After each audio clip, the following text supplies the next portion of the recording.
অনেক ভিড় হয়, এটা একটা প্রবলেম। সেই ক্যানিং লোকালেই পিছন ঘষে ঘষে গফুর স্যার 16 লাখ টাকা লাক্সারি গাড়ি পিছনে দাঁড় করিয়ে রেখেছে। এটা সলিউশন, এটা সলিউশন। প্রবলেমও আছে, সলিউশনও আছে। ওই ক্যানিং এই প্রচুর লোক 40 বছর যাতায়াত করছে কলকাতায়, সেই ক্যানিং লোকালে। কেন কি তাদের সলিউশন জানার ইচ্ছাও নেই। হয়তো অনেকে বলেছিল, এক কান দিয়ে শুনে আরেক কান দিয়ে বার করেছে, অনেকে হয়তো জয়েনও করেছিল, আবার সেখান থেকে বেরিয়ে গেছে। কেন কি তাদের প্রবলেম মাইন্ডসেট, সলিউশন মাইন্ডসেট নয়। দেখবেন কিছু কিছু ডিস্ট্রিবিউটার থাকে, রাত দিন সিনিয়রের কাছে গেলে শুধু ঘ্যানর ঘ্যানর ঘ্যানর ঘ্যানর করতে থাকে। আমার এই প্রবলেম, আমার এই প্রবলেম, আমার এই প্রবলেম। আমি এদেরকে বলি কাদন্ত ডিস্ট্রিবিউটার, জাগন্ত নয়, কাদন্ত। ঘুম থেকে ওঠে, অনেক বাচ্চা থাকে না, চোখ খুললো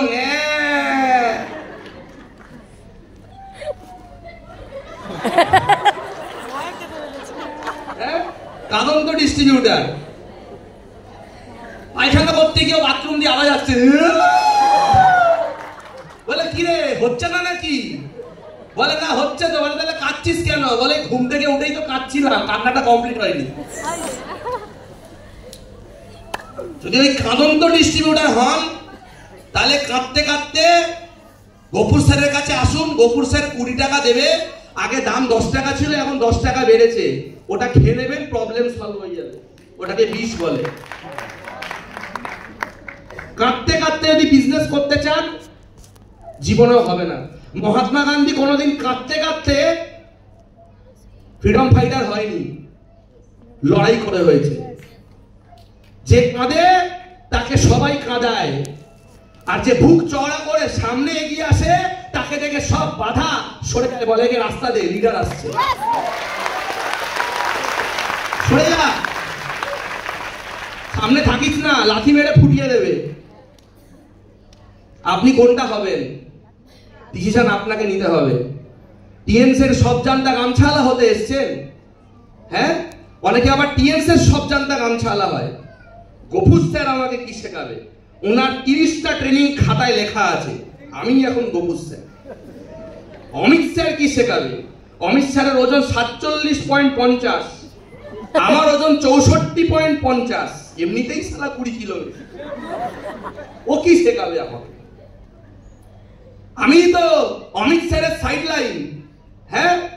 আরে আমরা কাজ করছি বলেই তো অমিত স্যার মাল কামাচ্ছে, স্টেজে উঠে নাচানাচি করছে। সালা আমরাই তো ব্যবসা দিই। ছেড়ে দাও না, ছেড়ে দাও না।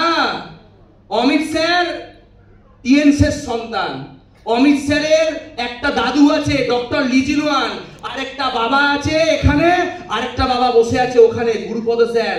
আমরা বাঁচিয়ে নেবো। তুমি ছেড়ে দাও, তুমি ছেড়ে দাও। তোমাকে অমিত স্যারকে বাঁচাতে হবে না।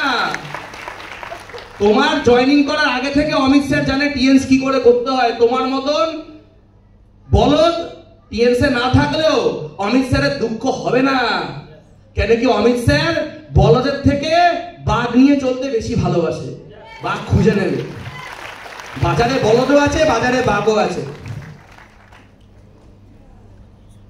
আমি এই মাসে 5 লাখ ব্যবসা দিয়েছি, তাহলে অমিত স্যারকে কত ম্যাচিং ঢুকবে রে? দেখো দেখো তো হিসাব করতো।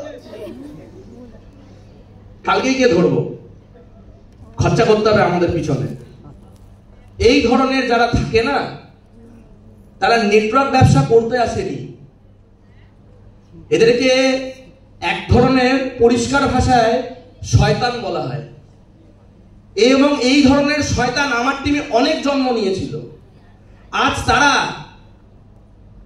ফুটপাতের জীবন কাটাচ্ছে। সত্যি কথা বলতে, কাঁচা ভাষায় বলছি, কিছু মনে করবেন না। কুকুরের জীবন থেকে টিএনসে এসেছিল, রাজার জীবনের দিকে এগোচ্ছিল, কিন্তু ব্যারাম ধরলো মাঝখানে। ওই ব্যারাম ধরে আবার কুকুরের জীবনে ফেরত চলে গেল। আজকে আমার টিমে, আমার সাইড লাইনে অনেক মানুষ জয়েন করেছিল যারা নিজেরা নিজেরা গ্রুপ বানিয়েছিল। আমরা ব্যবসা দিচ্ছি, সত্যজিৎ মালটা টাকা কামাচ্ছে। আমরা ব্যবসা দেওয়া যদি বন্ধ করে দিই, ওর স্টেজে উঠে লাফালাফি ঢুকে যাবে। কাঁচকলা হয়ে যাবে।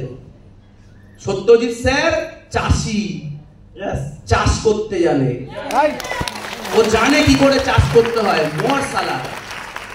আর আমি যেদিনকে দেখেছি কাঁটা গাছ, গাছ থেকে কাঁটা বেরোচ্ছে, এটা আমার একটা ধর্ম আছে, আর আমি আমার বাচ্চাদেরকে সেটাই শেখাই। যেখানে দেখবে কাঁটা গাছ গজিয়েছে, অ্যাসিড আনবে, ঢেলে দেবে। কেন কি কাঁটা গাছ দিয়ে বিষ ফল বেরোয়, দরকার নেই ওরকম কাঁটা গাছ, অ্যাসিড ঢেলে মেরে দাও। ওরকম থাকার থেকে না থাকাই ভালো। সেই জায়গা থেকে সেই বদমাস যারা যারা ছিল, তারা আমার পিছনে বাঁশ ঢোকাতে গিয়ে ভগবান তাদের পিছনেই বাঁশ ঢুকিয়ে দিয়েছে। কেন কি একটা কথা মনে রাখবেন, সৎ মানুষের হাজার শত্রু থাকে, লাখো শত্রু থাকে, থাকে কি থাকে না? কিন্তু একটা মিত্র থাকে, ওই একটা মিত্র 1,00,000 শত্রুর উপরে ভারী পড়ে যায়। ওই একটা মিত্র যদি বানাতে পেরেছেন, পৃথিবীর সব যুদ্ধে আপনি জয়ী হবেন। জানেন সেই মিত্রটাকে?